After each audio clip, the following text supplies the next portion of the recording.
Kementerian Dalam Negeri akan memberikan usulan masukan-masukan termasuk per kabupaten kota provinsi yang intinya lah dari Kementerian Negeri akan mengusulkan satu, membantu daerah-daerah yang fiskalnya rendah karena PAD-nya rendah, itu prioritas. Yang kedua adalah daerah-daerah yang terkena dampak bencana yang kemarin, karena meskipun ada satgas yang saya juga ke satgasnya, dan tahun depan dari total 100,1 triliun yang sudah disetujui oleh Bapak Presiden dan DPR untuk 3 tahun. Tahun depan itu direncanakan 32,9 triliun. Nah ini juga nanti akan kami sarankan kepada Bapak Menteri Keuangan untuk kiranya dan Bappenas kiranya dapat dianggarkan. Pak Tito mengeluh ke saya kelihatannya tuh belum jelas informasi tentang daerahnya ya. Iya. Jadi Pak, pada tahun 2007 direncanakan sebesar 735 triliun rupiah atau meningkat 5,5% dibanding dengan outlook 2026 sebesar 696,9 triliun rupiah. Ini di luar dana rekonstruksi Pak, jadi itu beda lagi. Yang ini untuk TKD. Nanti juga kami akan monitor terus seperti kemarin kondisi keuangan setiap daerah dari bulan ke bulan. Kalau perlu kita tambah seperti kemarin Pak.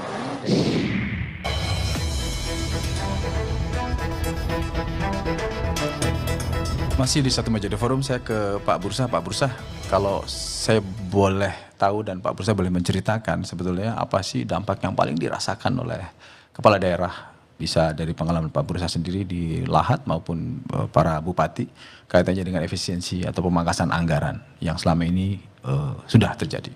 Bukan ini, kalau efisiensi itu agak berbeda. Efisiensi itu adalah kewajiban kita untuk membuang anggaran saya terkait pemangkasan TKD kalau begitu. Nah, kalau pemangkasan TKD ini clear.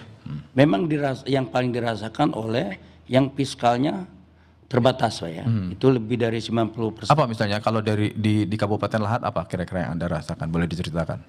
Sampai sekarang kami masih cukup Pak ya. Masih cukup. Yang kita khawatir. Kalau dari daerah lain mungkin Anda pernah dengar di Apkasi? Oh jelas, mereka apa misalnya? Sulit untuk bangun, sudah ada defisit. Pihak ketiga nggak kebayar, kontraktor misalnya. Sudah ada memotong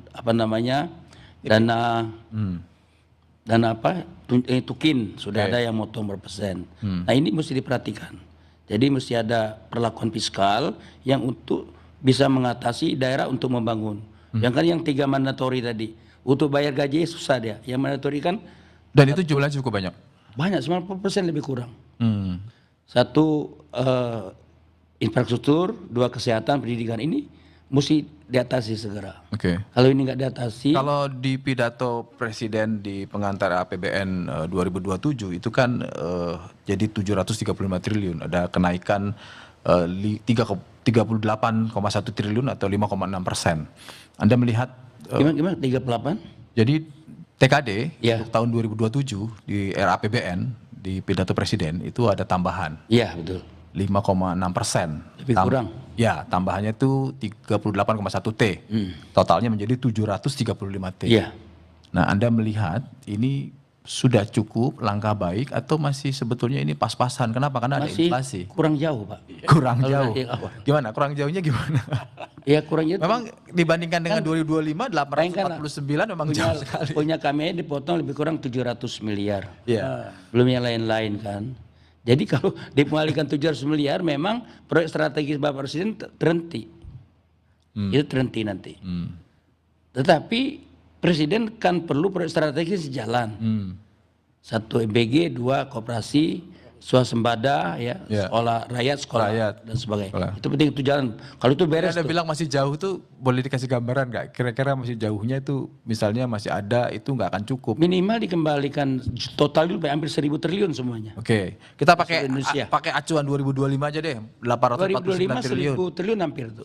989, 993 tuh lebih kurang 2004 kan? Ya, 119 ya. Lebih kurang, hampir 1.000 triliun. Jadi dengan 4.000 triliun ini, udah bisa 1.100 kita mesti untuk seluruh Indonesia mestinya. Kalau dikembalikan nggak mungkin. Ya nggak mungkin, saya bilang tapi kira-kira berapa idealnya? Idealnya itu ya kayak minimal DBH itu jangan yang terhutang banyak, jangan kecil-kecil nyicilnya. Kayak saya ada DBH terhutang 500 miliar tuh. Kalau bisa kasihlah 300 miliar dulu gitu loh.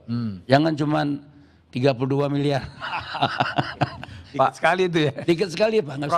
Prof, kalau kan gini, ini kan berangkat dari rencana besar efisiensi ya, which is itu normatif dan harus disambut positif gitu. Tapi mungkin implementasinya aja terkait dengan TKD. Ini kan akan terus panjang nih bergulir. Bahwa kemarin di pidato itu ada tambahan 38,1 T di RAPBN 2027 satu hal. Tapi Anda melihat bahwa ini akan terus bergerak, apalagi akan muncul kecurigaan itu tadi saya bilang. Bahwa ini akan dikembalikan ini yang terus apalagi tadi Anda mengatakan secara teori ada namanya resentralisasi. Nah, ini pandangan Anda gimana? Karena kan ini akan terus bergerak ini. Sementara daerah mengatakan begini, gimana kami membuat perencanaan sementara apa yang disampaikan itu kan baru dalam pernyataan. Jadi kalau soal TKD, lanjutannya dulu nih ya. Kalau yang sekarang nanti memang disetujui DPR berarti 735 T. Memang dibanding dengan 2026 itu ada peningkatan. Nah, hanya tadi kan perbandingannya sama yang mana. Nah tadi Pak Bupati ini membandingnya mestinya dengan yang APBN 2025 ya pagunya ya, 900-an T.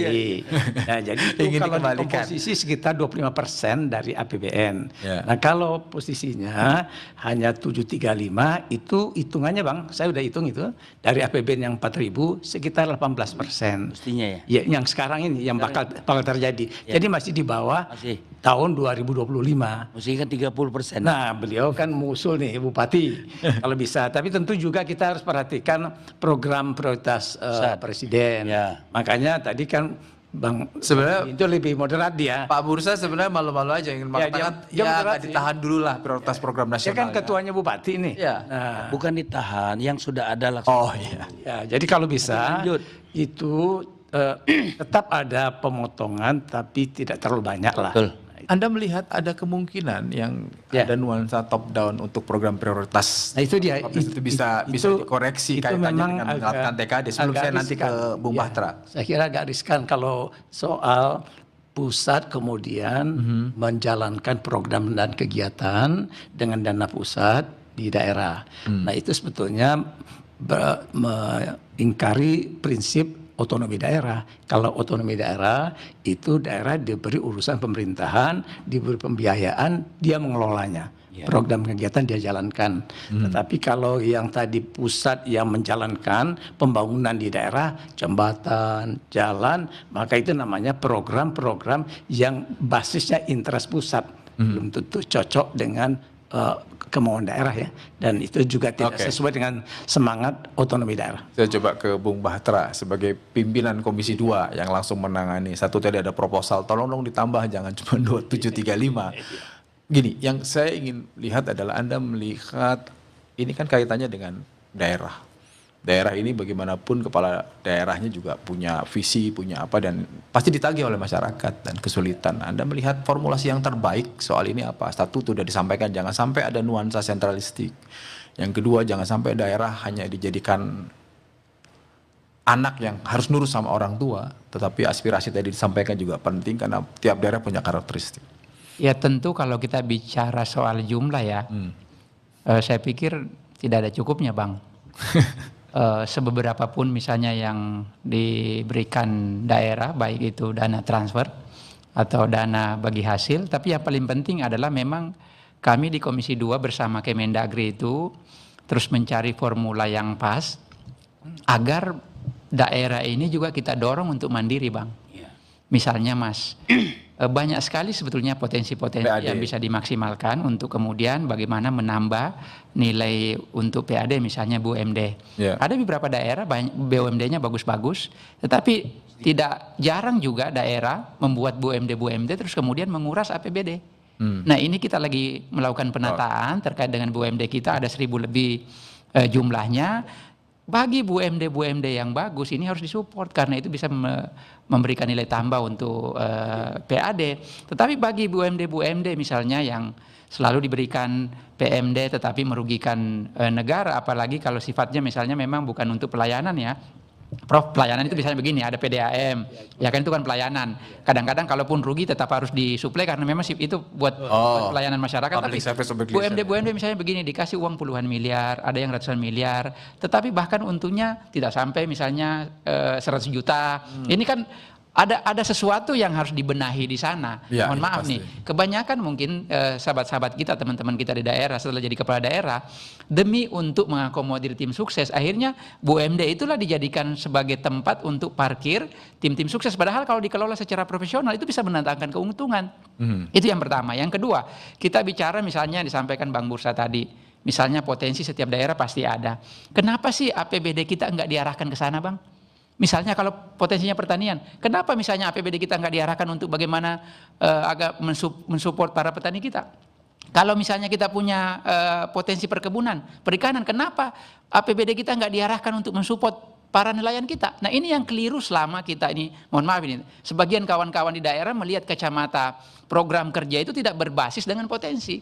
Gimana? Akhirnya apa? Apkah Mohon maaf lihat nih. ini gimana? Akhirnya apa? Kebanyakan ya APBD yang sudah dirancang itu menguap begitu saja. Kita lihat Ya memang. hasilnya ini yang harus kita dorong. Gimana Maka dari itu melihat begini, ini? Mas saya tambahkan sedikit ya. Oh iya, sebelum oke, Bursa. Maka dari itu saya pikir ide Pak Prabowo sangat bagus. Mhm. Bahwa kepala-kepala daerah yang punya kreativitas yang bagus, punya inovasi, kemudian untuk membangun daerahnya. Nah ini harus diberi reward. Ya kita tambahkan dana transfer mereka supaya apa? Mereka lebih getol lagi. Karena kalau enggak, sebab kalau enggak ya, ini pasti kepala daerah kita udahlah. Kita misalnya mau berinovasi, mau kreatif, toh misalnya sekian yang kita dapat dana transfer. Jadi nggak perlu kecakapan untuk menjadi kepala daerah, nggak perlu pengetahuan atau inovasi-inovasi. Toh misalnya kita dapat misalnya dari pusat dana transfer, baik itu DAK-nya, DAU-nya, begitupun misalnya dana bagi hasilnya. Nah ini yang tidak boleh berulang-ulang menjadi mindset kita. Saya sudah sebagai tangkap pemimpin poinnya. daerah harus dirubah. Bung Bahtera, Apkasi pasti harus menjawab ini karena kalau dari penjelasan Bung Bahtera kan sepertinya Presiden punya banyak catatan buruk soal kepala daerah. Tahan dulu jawabannya, kita akan kembali setelah yang satu ini.